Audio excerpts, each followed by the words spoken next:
Hello नमस्कार दोस्तों, मैं हूँ अर्चिता काला। स्वागत करती हूँ आप सभी का मेरे इस चैनल नॉलेज इज़ एवरीथिंग में। तो दोस्तों, जैसे कि आप सभी जानते हैं कि आज हम श्रावण मास की पूर्णिमा को एक त्यौहार मनाने जा रहे हैं जिसका नाम है रक्षाबंधन। आपको मेरे इस चैनल नॉलेज इज़ एवरीथिंग के पूरे सारे ही मेंबर की ओर से रक्षाबंधन की हार्दिक शुभकामनाएं। रक्षाबंधन के दिन हर एक बहन अपने भाई के हाथ में एक रक्षा सूत्र बांधती है जिसे राखी कहा जाता है। यूँ तो रक्षाबंधन से जुड़ी हुई कई कहानियाँ हैं कि हम रक्षाबंधन को क्यों मनाते हैं, लेकिन एक पौराणिक कथा है जिसको आज मैं आपको सुनाने जा रही हूँ। और ये पौराणिक कथा की शुरुआत भगवान श्री विष्णु और माता लक्ष्मी से हुई। भगवान श्री विष्णु और माता लक्ष्मी ने एक ऐसी लीला चलाई कि बाद में एक त्योहार का निर्माण हुआ जिसका नाम हुआ रक्षाबंधन। कई समय पहले देवों पर आक्रमण दानवों द्वारा होता रहा जिसमें देवसेना हमेशा हारती रही। देवसेना के बार बार हारने और दैत्यों की सेना का बार बार जीतने पर सभी देव घबरा करके भगवान श्री हरि विष्णु के पास पहुंच जाते हैं। भगवान श्री हरि विष्णु बहुत बार सोच विचारते हैं और बाद में यह सोचते हैं कि देवों पर राजा बलि बार बार आक्रमण कर रहे थे। राजा बलि के पिता श्री विलोचन थे। विलोचन महाभक्त प्रहलाद जी के पुत्र थे।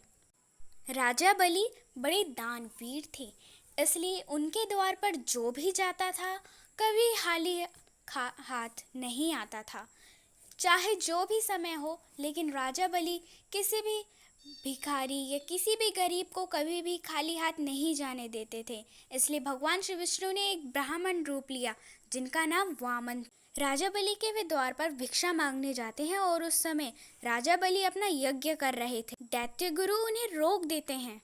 भगवान श्री हरि विष्णु ने उन्हें फिर से आवाज लगाई, किंतु इस बार राजा बलि अपने आप को रोक न सके। वे उन ब्राह्मण को भिक्षा देने चले जाते हैं। जब राजा बलि को पता चलता है कि यह तो स्वयं भगवान श्री विष्णु हैं, तो वे बहुत प्रसन्न हो जाते हैं और उनसे पूछते हैं कि वे क्या चाहते हैं। सभी बड़े प्रसन्न हो जाते हैं, किंतु दैत्य गुरु उनके पास बड़े ही क्रोधित होकर जाते हैं। राजा बलि अपनी प्रशंसा की सीमा को पार कर चुके थे और दैत्य गुरु बड़े क्रोधित थे। राजा बलि उन्हें वो देना चाहते थे जो वह चाहते थे और उत्तर में मिला कि वह 3 पग भूमि चाहते हैं। वामन देव कहते हैं कि पहले उन्हें शपथ लेनी होगी कि वह 3 पग भूमि उन्हें भिक्षा में देंगे। पहले पग में भगवान श्री विष्णु ने पूरी धरती को ले लिया, आप देख सकते हैं।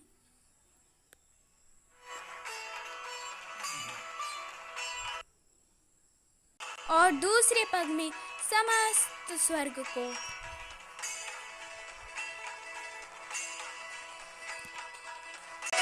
तीसरा पग जब भगवान श्री विष्णु राजा बलि से पूछते हैं तो राजा बलि उन्हें कहते हैं कि वह तीसरा पग स्वयं उनके मस्तक में रख दें। ये देखिए, आप देख सकते हैं कि किस प्रकार भगवान श्री वामन ने राजा बलि जी के मस्तक पर अपने चरण को रखा। देखिए, आप देख सकते हैं।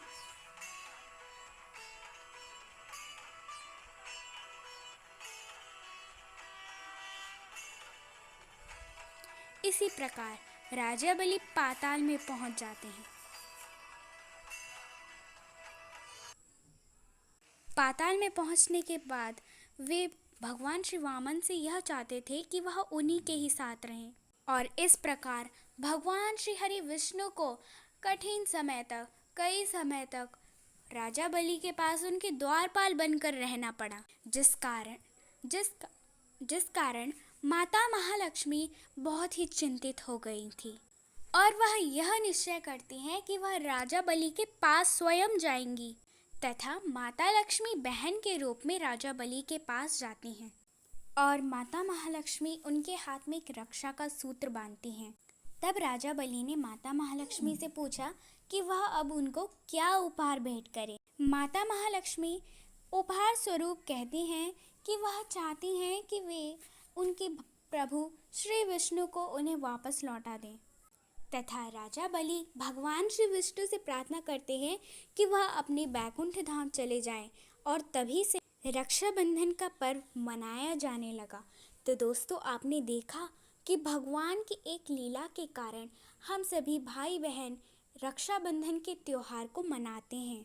जिस प्रकार जब देवी इंद्राणी ने देवों के राजा देवराज इंद्र के हाथ में रक्षा का स्रोत बांधा और देवराज इंद्र के हाथ में वह रक्षा का सूत्र हमेशा रहता था, जो हमेशा दानवों से उनकी रक्षा करता था। हम भी यही चाहते हैं कि वह पुरानी प्रथा अभी भी चलती रहे और हर एक बहन अपने भाई के हाथों में रक्षा का सूत्र बांधे और हर एक भाई अपनी बहन को उपहार स्वरूप उन हर जीवन में अपनी बहन को मुश्किलों से बचाए, ना कि अपनी बहन को बहुमूल्य उपहार दे। तो इसी के साथ हमारी यह रक्षाबंधन से जुड़ी हुई कथा संपन्न होती है। अगर आपको मेरी ये वीडियो अच्छी लगी तो लाइक कीजिए, शेयर कीजिए और मेरे इस चैनल नॉलेज इज़ एवरीथिंग को कमेंट और सब्सक्राइब भी ज़रूर कीजिए। तब तक के लिए बाय बाय, मिलते हैं अगली वीडियो को लेकर। नमस्ते।